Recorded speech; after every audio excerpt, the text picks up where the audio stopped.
আসসালামু আলাইকুম রহমতুল্লাহি আবরাকাতুহু। আমি সানিয়া আলম, রাষ্ট্রবিজ্ঞান বিভাগ, প্রজ্ঞা স্কুল অ্যান্ড কলেজের পক্ষ থেকে সবাইকে জানাচ্ছি স্বাগতম।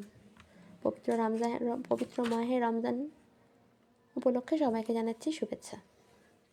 সবাইকে রমজানুল মুবারক। আজকে আমরা ষষ্ঠ শ্রেণী কৃষি শিক্ষা পড়াশোনা নিয়ে হাজির হয়েছি। কৃষি শিক্ষাতে আমাদের সিলেবাসে প্রথম অধ্যায়, দ্বিতীয় অধ্যায়, তৃতীয় অধ্যায় রয়েছে। আজকে আমরা প্রথম অধ্যায়ের আমাদের জীবনের কৃষির পার্ট 1 আলোচনা করব। তবে ক্লাসে যাওয়ার আগে একটা কথা বলে দিই সবাইকে, যারা ইউটিউব থেকে দেখছো এবং তারা সবাই সাবস্ক্রাইব করবে এবং লাইক দিবে এবং ভর্তি হতে চাইলে অবশ্যই যোগাযোগ করবে। আর যারা ফেসবুক পেজ থেকে দেখছো তারা অবশ্যই ফেসবুক পেজটি ফলো দিবে এবং ভর্তি সংক্রান্ত কোনো বিষয়ে তথ্য জানতে চাইলে ইনবক্সে যোগাযোগ করবে। এবং ভিডিওটি ক্লাসটি যদি ভালো লেগে থাকে তাহলে অবশ্যই লাইক বা লাভ রেট দিয়ে যাবে। ঠিক আছে, আমরা আর কথা না বাড়িয়ে আমরা আমাদের মূল ক্লাসে চলে যাচ্ছি। রোজার দিনে আমরা সবাই পড়াশোনা করব, ঠিক আছে, পড়াশোনা তো করতে হবে, তাতে আমাদের ইবাদতটাও করতে হবে আর রোজাও রাখার চেষ্টা করতে হবে এবং কোরআন খতমও দেওয়ার চেষ্টা করতে হবে। ঠিক আছে, সবাইকে অল দ্য বেস্ট এবং আমরা ক্লাসে চলে যাচ্ছি। আমাদের জীবনে কৃষি, কিন্তু আইসিটিতে আমাদের একটা অধ্যায় আছে কি, আমাদের জীবনে প্রযুক্তি। এখন প্রযুক্তির বদলে আমাদের এখানে কি, এখন কৃষি। আমরা প্রথম অধ্যায় পড়তেছি আমাদের জীবনে কৃষি। বাংলাদেশ কিন্তু একটা কৃষি প্রধান দেশ। বাংলাদেশে কি চাষ করা হয়? ধান চাষ করা হয়, পাট চাষ করা হয়, তারপর আরও বিভিন্ন ধরনের শাকসবজি চাষ করা হয়। তো আমরা আজকের পাঠে আমরা কিন্তু এগুলাই জানবো। আমাদের জীবনে কৃষি অত্যন্ত একটা গুরুত্বপূর্ণ। এখন ধান চাষ যদি করা না হয় তাহলে আমরা কিন্তু ভাত খেতে পারবো না। আর বাঙালির প্রধান খাবারটা হচ্ছে কি, ভাত। বাঙালির প্রধান খাবার কি? কেননা কৃষি আমাদের দৈনন্দিন জীবনে মৌলিক চাহিদাগুলো মেটানোর প্রায় সকল উপকরণ উৎপাদন ও সরবরাহ করে। এছাড়া অন্যান্য পণ্য ও সেবা ক্রমের অর্থও কৃষি যোগান দেয়। খাদ্য, বস্ত্র, বাসস্থান, স্বাস্থ্য খাতের চাহিদা পূরণে আমাদের জীবনে কৃষি তাই ব্যাপক ভূমিকা রাখে।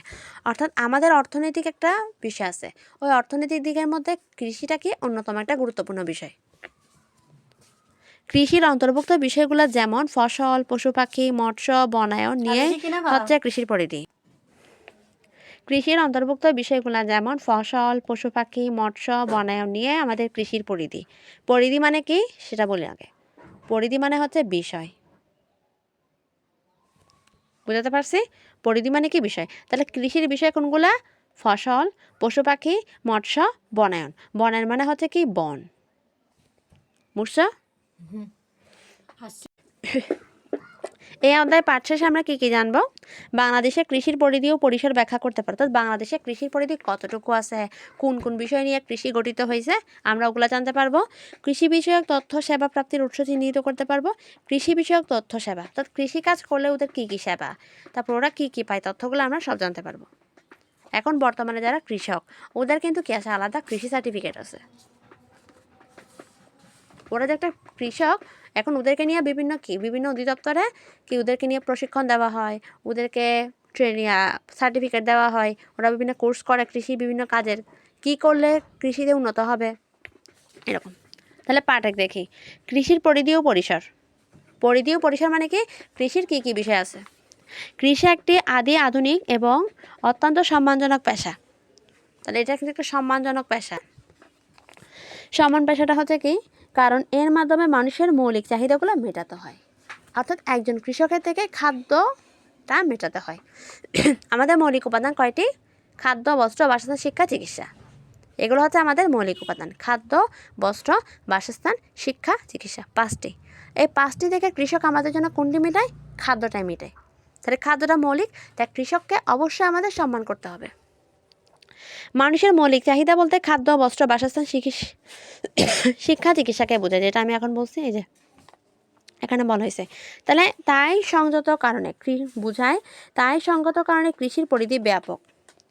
ফসল উৎপাদন, পশুপালন, হাঁস মুরগি পালন, মৎস্য চাষ, বনায়ন কৃষির অন্তর্ভুক্ত বিষয়। কৃষি আমাদের খাদ্য যোগান দেয়। ধান, গম, আলু, ভুট্টা, শাকসবজি, ফল ফলাদি এসব খাদ্য পুষ্টি আমাদের কৃষি থেকে পাই। পাট, তুলা, রেশম থেকে কাপড় তৈরি, সুতা আমরা কোত্থেকে পাই? কৃষকরা আমরা কি মৎস্য চাষ ও বনায়ন কৃষি অন্তর্ভুক্ত বিষয়। কৃষি আমাদের খাদ্য যোগান দেয়, যেমন কী কী? ধান, গম, আলু, ভুট্টা, শাকসবজি, ফল ফলাদি। এসব খাদ্য পুষ্টি আমরা কোত্থেকে পাই? কৃষি থেকে পাই। কৃষকরা যদি চাষ না করতো আমরা পাইতাম না। পাট, তুলা, রেশম থেকে কাপড় তৈরি, সুতাও পাই কোত্থেকে? কৃষকদের থেকে।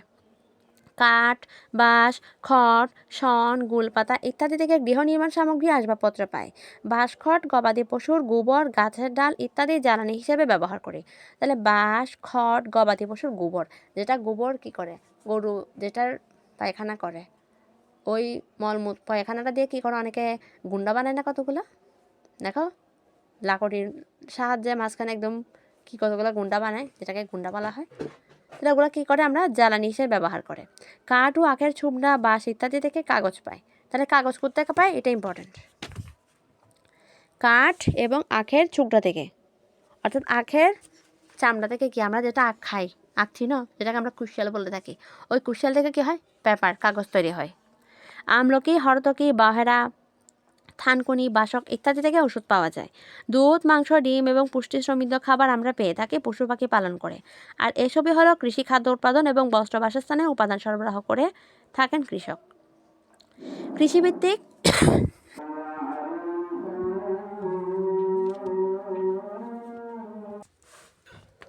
দেখো এবার, কাঠ ও আখের ছুবড়া, বাঁশ ইত্যাদি থেকে কাগজ পাই। আমলকি, হরতকি, বহেরা, থানকুনি, বাসক ইত্যাদি থেকে ওষুধ পাওয়া যায়। অর্থাৎ আমলকি আমাদের একটা ওষুধের ফল।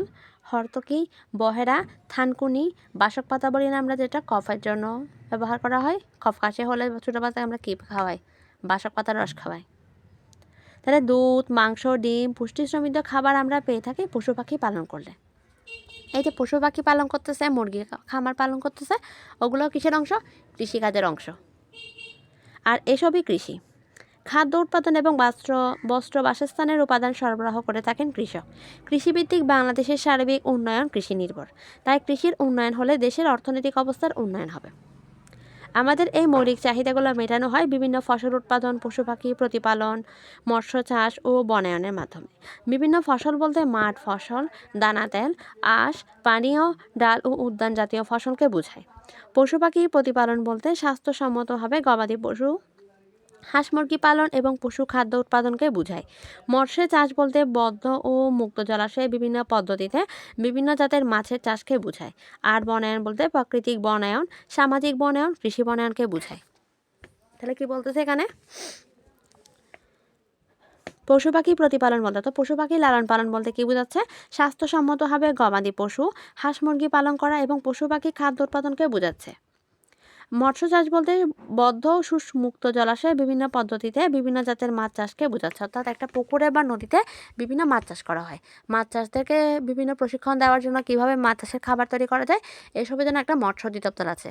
ওই মৎস্য অধিদপ্তরে কী হয়? ওদেরকে বিভিন্ন সাজেশন দেওয়া হয়, ওদেরকে মাঝে মধ্যে একটা প্রোগ্রামের জন্য ডাকে।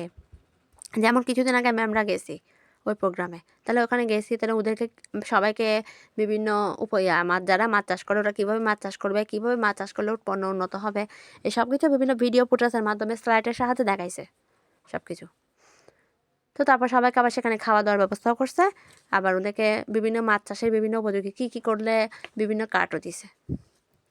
তো এটাকে বলা হয় কি? মাছ চাষের উপযোগী। আর বনায়ন বলতে প্রাকৃতিক বনায়ন, সামাজিক বনায়ন, কৃষি বনায়নকে বোঝায়। প্রাকৃতিক বনায়ন বলতে প্রাকৃতিক যেটা থাকে, সামাজিক বনায়ন তো মানুষ যেটা রোপণ করে, আর কৃষি বনায়ন বলতে যেটা আমরা ধান চাষ করে কৃষকরা, তারপর গম চাষ করে, বিভিন্ন ফল ফ্রুট চাষ করে, এটাকে বলা হয় কৃষি বনায়ন। তাহলে পার্ট 1 থেকে আমরা কী করবো? 30টা জ্ঞানমূলক রেডি করব। তাহলে কৃষি পরিধি পরিসর, তাহলে কৃষি পরিধি পরিসর বুঝতে মাছ চাষকে বুঝেছি। তো এখন আমাদের মৎস্য কৃষির কয়টা বিষয় আছে? একটা হচ্ছে মৎস্য চাষ।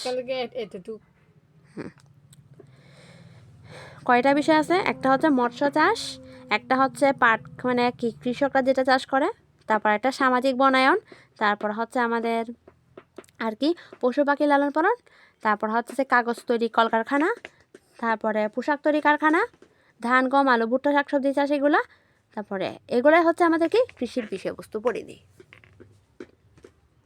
তাহলে বুঝছো আশা করি। আমরা পরবর্তী ক্লাসে কী পড়বো? পার্ট 2 পড়বো। পার্ট 2 হচ্ছে ফসল, মৎস্য, পশু পাখি, বনায়ন। অর্থাৎ ফসল, মৎস্য, মাছ, পশু পাখি এবং গাছপালা নিয়ে আমরা পার্ট 2 এর পড়াশোনা আছে, তাহলে আমরা সেটা পরবর্তী ক্লাসে পড়ব। এখন বুঝছো, এখান থেকে কি করব, 30টা অবশ্যই জ্ঞানমূলক রেডি করব।